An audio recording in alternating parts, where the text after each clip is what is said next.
Do you believe in destination? Imagine an 8-year-old child fighting cancer, being abandoned by his own father. Years later, his failure forces him to face the biggest mistake of his life, and their reunion is chilling. If you want to find out how this impactful story unfolds, subscribe now to the channel, leave your like, and get ready.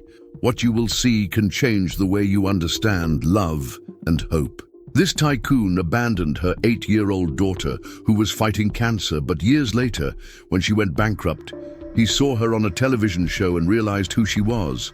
The course that her life took after being left behind will surprise you, and the reunion of these two can pull tears. Even the strongest subscribe to the channel to support my work and say in the comments, what is the greatest longing you carry? Mauricio held the latest bank statement with shaking hands as he stared at the deserted shelves of his largest establishment in St. Vincent. The fluorescent lamps blinked. Without constancy seeming to mock his condition, the red numbers were shaking before his eyes, confirming what he suspected had been several weeks, the complete bankruptcy. The empire that had erected over 2 decades, a network of 5 warehouses that had been prominently throughout the interior of Goiás, has now crumbled in debt and shattered dreams.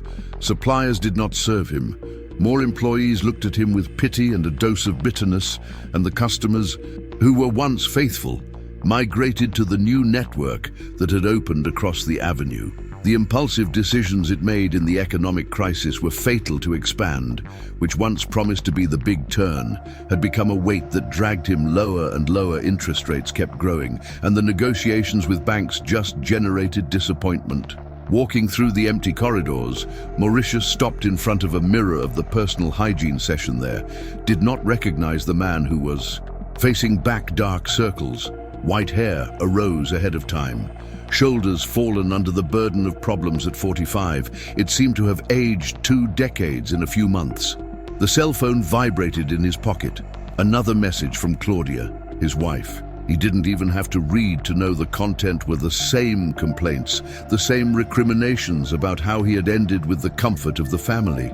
The 15-year-old marriage crumbled along with business. He returned to the office, today almost without furniture because he had to sell almost everything to honor part of the debts.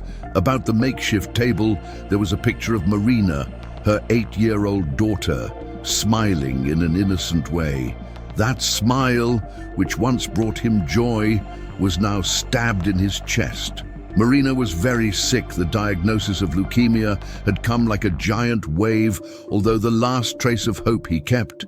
The health plan had been cut. Due to the open invoices, there would be no coverage for treatment. The doctors had been clear. Without urgent chemotherapy, the chances of survival were minimal.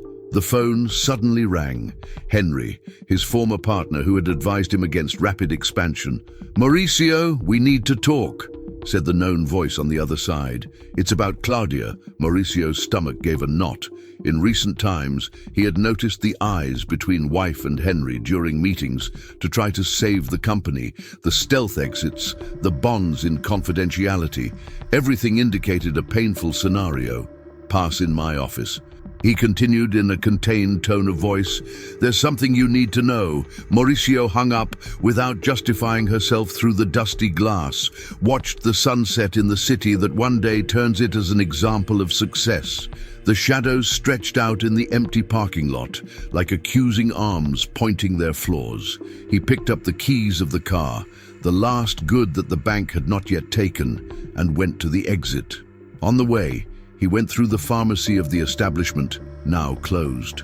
There, until a few months earlier, bought medicines to alleviate the side effects of Marina's treatment drugs that he could no longer fund. Henry's office was in a more central region, in an imposing building that Mauricio used to admire. Now each bright window shouted the contrast with its own ruin. He parked and took a deep breath, trying to gather courage to face, what was.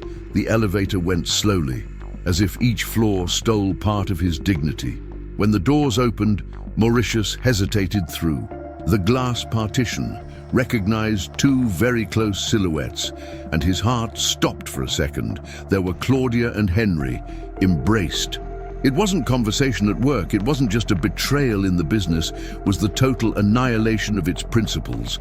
Paralyzed, Mauritius saw the kiss that collapsed not only the disloyalty of his wife, but the definitive collapse of everything in which he had once believed.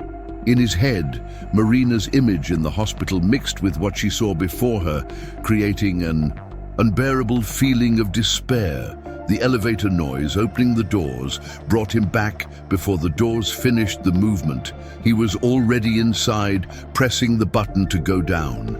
His hands trembled so much that he could barely maintain control of the panel. He returned home like a robot, the mind whirling in dark thoughts. Upon arriving, he found Marina sleeping on the couch, the pale face marked by the fight against the disease next to her. A mountain of medical accounts, each symbolizing her failure as a father. Claudia arrived late without changing many words, began to get bags. Mauricio watched, property in the dark of the room, while she packaged clothes in a hurry. "I stay with the house," she said, avoiding staring at him. "It's the least after such a mess. The Henry will help me resume life." The next morning, Mauricio also awakened on the sore body sofa. Throbbing head. The silence was proof that Claudia had left. There was no sound of jumping or the noise of the cups of coffee she used to prepare. Only Marina's weak breath in the next room broke that suffocating stillness. The doctor's recommendations, repeated in his head, seemed to mock him. Cancer is advancing quickly. Without proper treatment, he never let the sentence conclude because he refused to admit the worst. The cost of treatment was exorbitant, far beyond any capital he could raise in his current situation. Mauricio followed to Marina's room. The little girl slept, but without serenity. Her hair, once so beautiful, was thin and weak next door, resting the favorite doll he had given her birthday. As she got off to the kitchen, the phone rang. It was Hospital A. Kind but firm nurse reported about the scheduling of chemotherapy, but there were pending payment problems. Mauricio hung up before she finished. He went to look for something to eat, but found the empty refrigerator. Claudia always took care of shopping. In one of the cabinets, there was only one pack of aged cookies that had cardboard flavor. He sat with a piece of paper, making endless accounts. Debt, home financing, medical costs. The numbers multiplied without mercy, like cells of a tumor consuming their hope. Dragged steps took him out of his numbers. Was Marina. Weak, asking for something to eat. "Father, I'm hungry." "Where's Mom?" Was the question a blow to Mauritius's heart. How to say she was away with another man, leaving them alone at the worst moment? "She traveled, daughter," he lied, feeling the weight of the fake words. "Let's eat cookies." Marina chewed out, unwilling. Mauritius noticed how the girl was lean and trembling. The cancer was taking her little warrior, and he was unable to do something effective. The day dragged on. Mauricio tried to call friends in search of help, but no one answered. Former acquaintances always got excuses. The name, once respected, now caused revulsion. In the late afternoon, Marina began to have fever 39 degrees. He needed to take her to the hospital, but how would he pay the hospitalization? The credit card was blocked, had no money reserves. It was left to give her an expired antipyretic who found in the closet and pray to relieve something. As he held his daughter's burning hand, tears ran in silence. How had they reached such a point? Where did the entrepreneur admired by all have stopped? The night fell. Marina slept. Exhausted by the Mauritius fever, remained beside her, feeling the worst of parents. It was then that an idea, horrible but insistent, took shape in his mind at first, a distorted thought, but growing up to the only viable solution. There was an orphanage in the neighboring city, well referenced in the care of sick children, with hospital partnerships and resources that he had not had. Mauricio spent the night debating with himself among unconditional love for his daughter and the cruel reality of not being able to pay her treatment. Every time Marina Cougard, a little of his heart was leaving the next morning, he decided it helped the girl dress, got a little backpack with some pieces of clothing, the favorite doll and medicine, as well as a photo of the two happier times. "Daughter, are we going to take a walk?" he suggested, trying to keep the usual tone. Marina agreed. Without energy to question, they got into the car. However, Mauricio did not go to the orphanage. His cowardice was greater. He took a dirt road, away from the cell phone signal. The sun was already beginning to go down the horizon when Mauricio stopped in an isolated part of the way. The hands trembled so much that they barely supported the steering wheel. He looked at Marina for the rearview mirror. The girl stared at him, confused. "Dad, where are we?" she asked, weak voice. Mauricio did not answer. He got out of the car, helped Marina out, and put her backpack on her kid's shoulders. Without the courage to face her, he murmured, "Stay here, okay, daughter. Dad comes back now." The most cruel lie that had ever told. Then he got in the car and left, leaving behind the small figure of his daughter, stopped on the dirt road. In the mirror, he could still see her for a few seconds, until the dust covered the vision.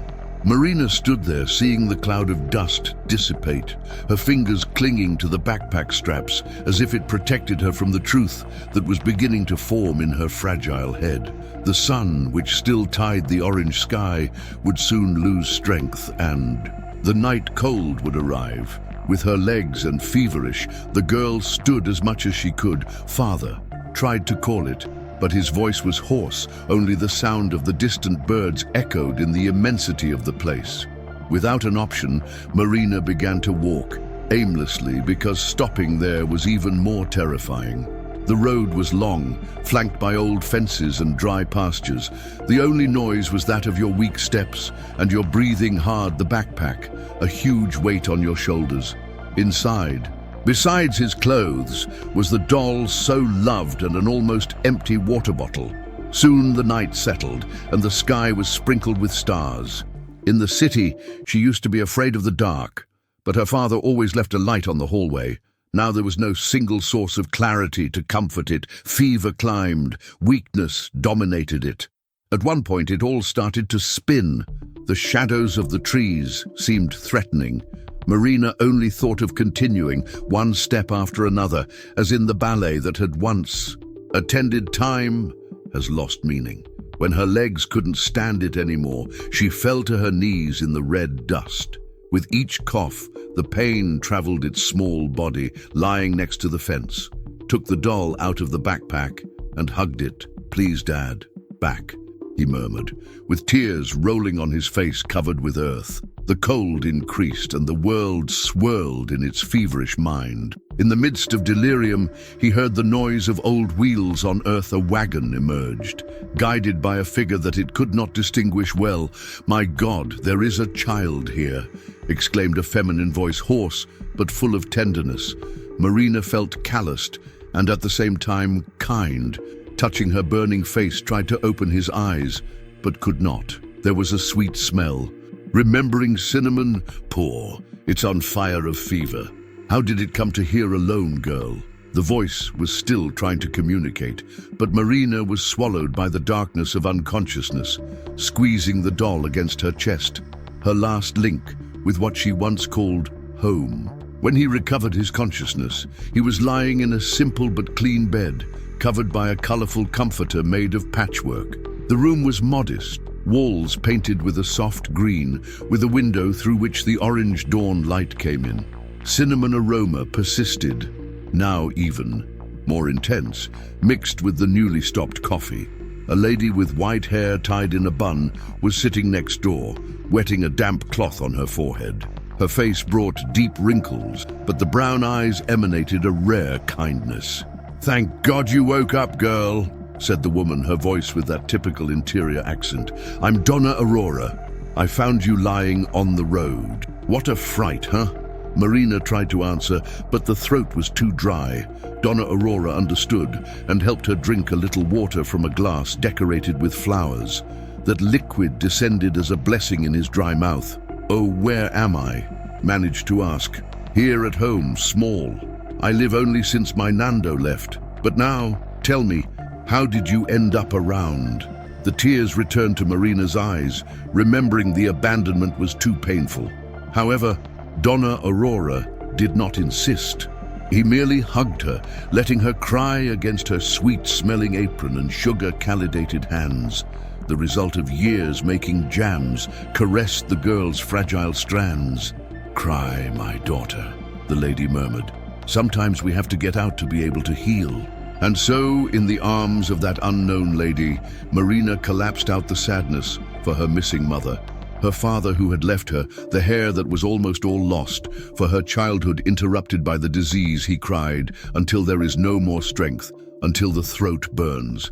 While the sun was rising outside, the smell of homemade bread was taking over the room, bringing a slight sense of hope.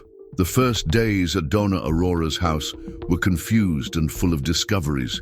It was a red brick house, a backyard full of fruit trees, the air loaded with the scent of sweets in syrup.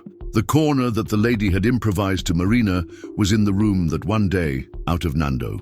Although tight, it was welcoming, with a single bed and a colorful quilt. The fever did not give in, and the pain in the girl's body intensified every day.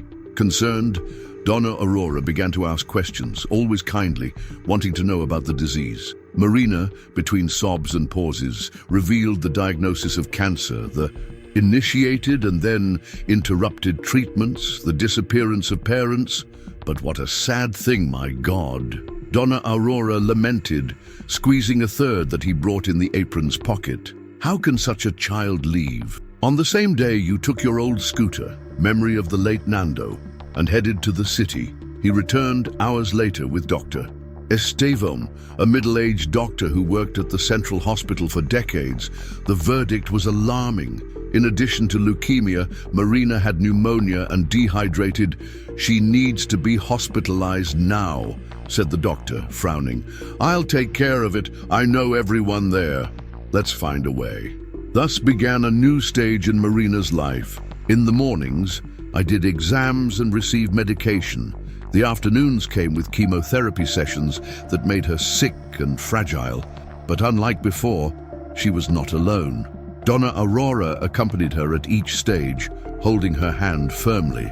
The lady was not missing a day, always bringing a sweet smuggled, even with the nurse's warnings. "It's more than sugar," he justified. "It's soul medicine." The other kids in the pediatric ward became fond of Donna Aurora, who arrived telling stories of the interior, old songs, distributing coconut candies made at home. Soon, Marina's room became a meeting point on Sunday afternoons, when the hospital's inspection was less rigorous. Behind the cloths, Donna Aurora waged her own battles, facing long lines to get some government support, talking to social workers, begging for medicine donations at local pharmacies. She began to spend her modest economies, the result of years selling sweets at the fair. He even sold his jewelry and even the wedding ring, that object he kept with such affection Nando would understand.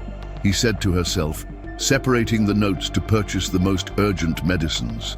At night, when Marina thought she was sleeping, Donna Aurora, kneeling beside the hospital bed, and prayed in a low voice, asking for the health of the girl that fate had placed in her way. The months dragged on. The treatment was very tough, and Marina thought several times that she couldn't stand. There were days when the pain was so much that she could barely open her eyes, when nothing stopped in the stomach. But Donna Aurora was always there, singing old lullays to calm her, wipes a damp cloth on her forehead. It was in one of those nights that Marina, in the midst of a high fever, began to call her mother. Donna Aurora felt her heart tight, remembering that the girl had been abandoned, that there was no one to serve her. "I'm here, daughter," he whispered, holding Marina's small, hot hand.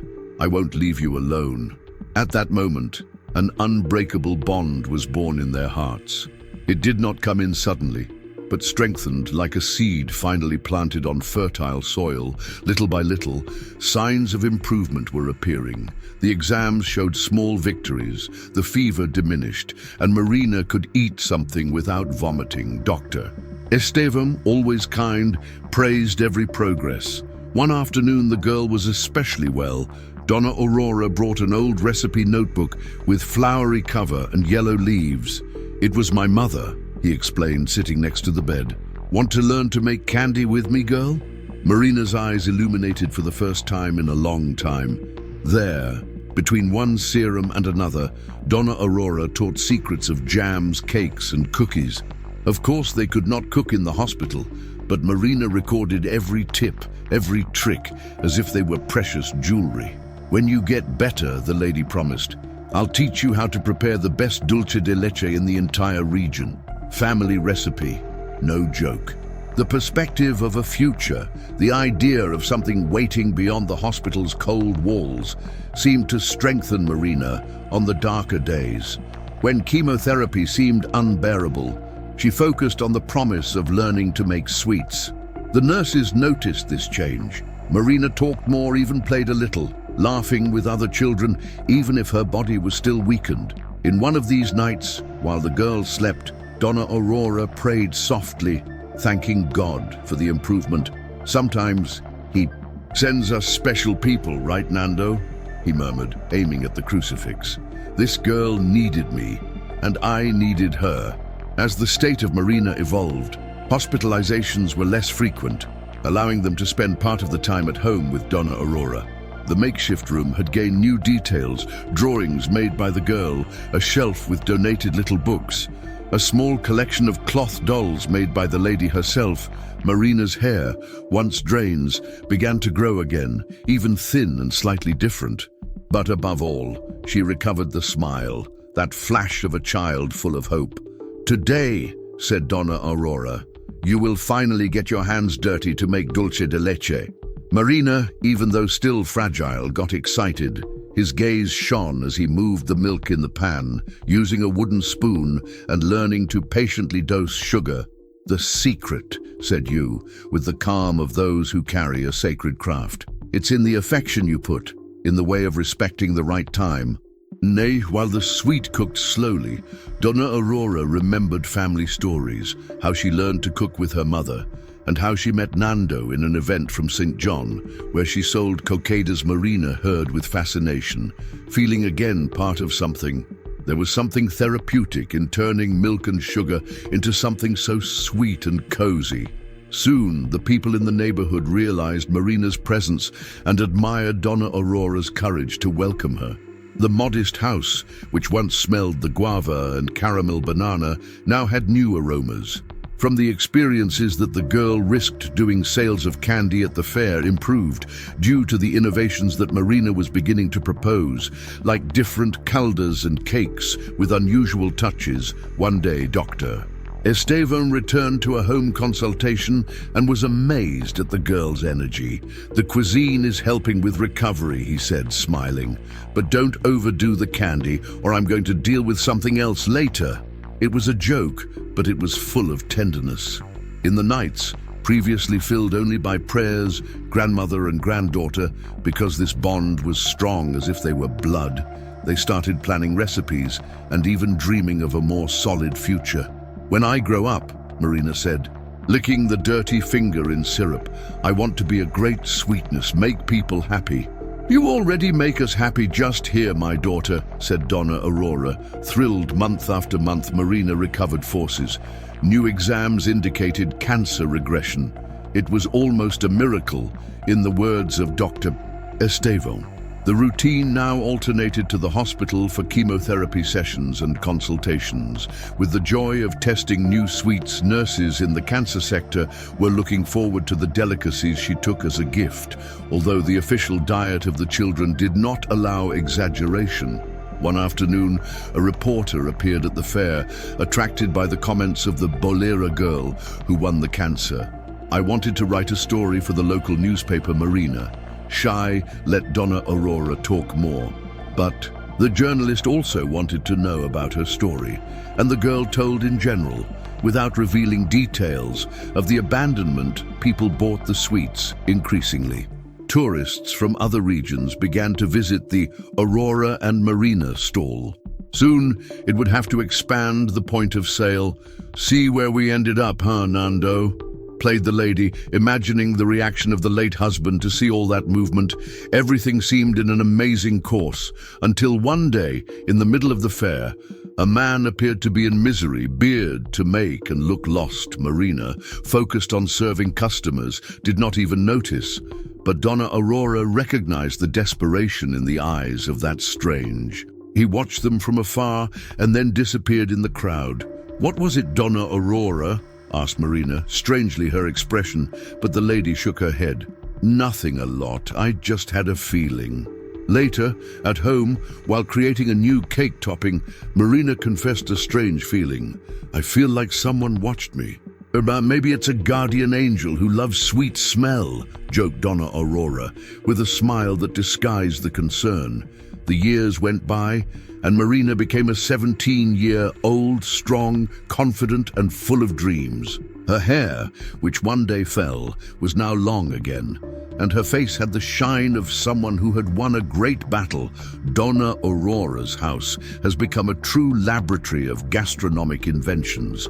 Marina was also taking a technical bakery and confectionery course in the neighboring city, and joined the modern techniques with the traditional touch she had learned from the Hart's grandmother. The banking at the fair, once modest, became a known point, with lines formed at dawn, Sweets of Aurora, and Marina was the official name. Overcoming stories attracted reporters. Renowned bosses appeared to know innovative recipes. One morning, where the fair was crowded, an elegant woman came up who introduced herself as Fernanda, producer of a famous national TV cooking show, Enchantes do Brasil. "We have received a lot of nominations about your sweets," he said, extending the card. "They say they are recipes that unite tradition and affection. We would like to record an episode with you." Marina almost dropped the Quindins tray, so surprised. "Me? Appear on television? You and your grandmother, actually. We want to show how the union between generations can create something extraordinary." Donna Aurora, who had come close, worried. "Look, our story is not so simple."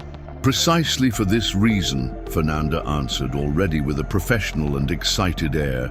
"We don't just want the recipes, but the life narrative. This is the essence of Charms of Brazil." In the following days, the routine of the house was turned inside out due to the presence of the recording team. Cameras and lights invaded that simple space, filming the production of candy and interviewing the duo. It was not easy for Marina to remember the past, but she realized that telling her story, she could inspire other people not to give up. Donna Aurora held her hand in difficult times, as she had done at the hospital, offering the same warmth. The program took a week to record. Marina showed her famous creations: the creamy guava stuffed cornmeal cake, the dulce de leche pudding that had become a trademark, and the banana jam with a spice touch. But the apex was when the cameras registered grandmother and granddaughter making together the first candy they learned, the classic dulce de leche, whose recipe dates back to generations. "The secret goes beyond the ingredients," Marina explained, repeating what Donna Aurora had said back there. "It has to do with love, attention, and respect for the exact time of everything."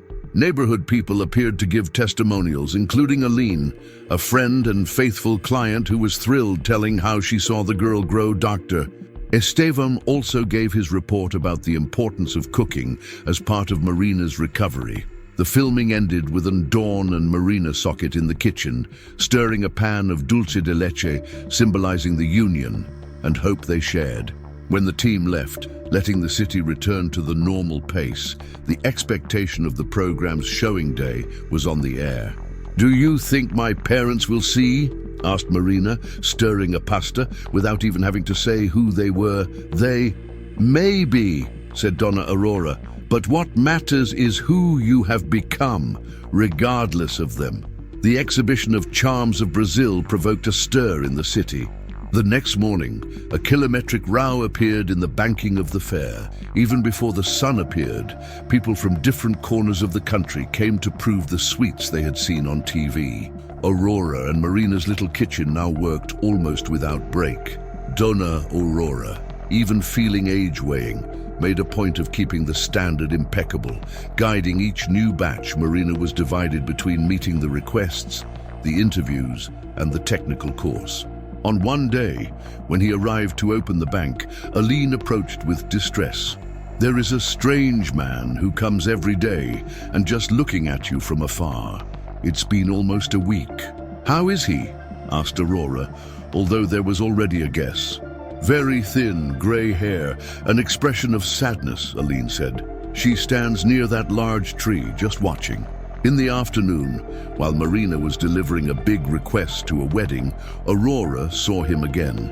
It was Mauritius, much more aged and deducted than he remembered the last time he saw him.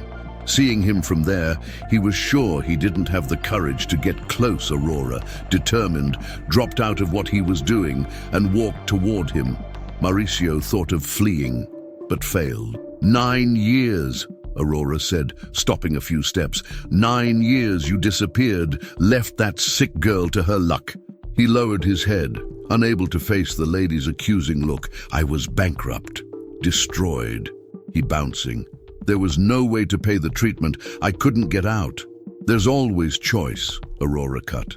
"I didn't have money either, but I had love. Sometimes it is enough to save a child." Tears ran on Mauricio's face. "She looked so radiant now, so talented. I saw it on the show. I saw how you took care of her." "I didn't make her anything," said Aurora firmly. "Marina has always been special. I just needed someone to see it." The silence was tense until Marina's voice called Aurora, asking for help in the bank. Mauritius shuddered as he heard her closely. "She has the right to know that you are in town," said Aurora, "but it is she who decides if she will want to see you. I know, I don't even deserve your presence, but I wanted her to understand that I regret it, that I never spend a night without thinking about what I did." Aurora's gaze softened a little. "Repentance is a beginning, but there are wounds that take a long time to heal." When Aurora returned to the newsstand, Marina noticed something strange in her grandmother's expression. "Did something happen, Grandma?" "Just thinking about how life sometimes goes unexpected turns." That night, Marina couldn't sleep. He turned around until he got up and went to the kitchen, automatically starting to prepare dulce de leche. Aurora, waking up when he heard noises, went there. "Can't you sleep, my daughter?" Marina focused on the movement of the wooden spoon in hot milk. "Grandma, why did he come back?" Now that everything was so well, Aurora approached, putting her hand on her shoulder. "Maybe it's because now you're strong enough to face this past story." The candy finished cooking at the sunrise. Marina put part in a pot and tied a simple tape. He put a small note. "Do you want me to go with you?" proposed Aurora. "I need to do it alone," Marina answered, though with a shaky voice. The corridors of the central hospital were familiar. Marina had spent so long there that he knew every corner of color. The strong smell of disinfectant brought unpleasant memories, but it was also a sign that it was alive. She stopped in front of room 312. Inside, she saw her father sleeping. He was much older and thin, his face marked by wrinkles that didn't exist years ago. Marina entered without noise and placed the jam of dulce de leche on the bedside table. He stood, looking at the man who was once his hero, then his worst nightmare. And now, she didn't even know what to feel. Mauricio opened his eyes slowly. In recognizing her, his expression mixed joy, shame, and pain. Marina tried to talk. "You brought dulce de leche?" "It was the first recipe that Grandma Aurora taught me." He looked at the glass with his handy hands. "You loved dulce de leche as a child." "Please," she cut, with a voice waving, "don't talk about the past yet." There was a tough silence, full of unposed words, absent explanations, and apology never made. "I saw you on TV," Mauritius said finally. "I saw how an amazing girl became. I also saw everything Aurora has done for you. She's my grandmother, yes. She saved me not only from the disease, but from myself. He taught me that family is more than blood. It is a presence, not giving up when things get worse." Mauritius began to cry. "I know I don't deserve forgiveness, but I needed you to know. I regret every second. I didn't come to hear justifications or regrets. I came because I needed to be sure if I was ready to face you without being afraid again." Mauritius's shoulders shuddered, seemed to be beaten by his daughter's word.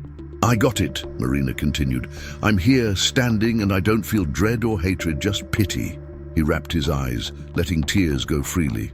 "The dulce de leche," Marina resumed, now in a softer tone. "It needs patience. You can't hurry. Perhaps forgiveness works similar." She turned to leave. "I'll ask nurses to bring you coffee. This candy matches fresh bread," and left, leaving Mauritius crying alone. Back at home, he found Donna Aurora preparing the coffee. And then, "That's just what you asked." Marina hugged her, spilling tears finally. "It was hard, but I needed." Aurora caressed her hair. "Sometimes we have more complicated recipes than others, but if we do everything calmly, they are at the right point." In the following months, Mauricio was discharged and stayed around the city without daring to approach so much. He gave signs of wanting to compensate, but understood that Marina needed space. Meanwhile, the candy of Aurora and Marina thrived. They no longer realized the volume of orders alone, so they began to hire some women in the neighborhood, many of them single mothers needing an opportunity. Marina dedicated himself to developing something bigger. He dreamed of founding a place to welcome needy people and teach them how to confection, especially in treatment and difficulty mothers. Mauricio, trying to be useful, offered help using his old business experience.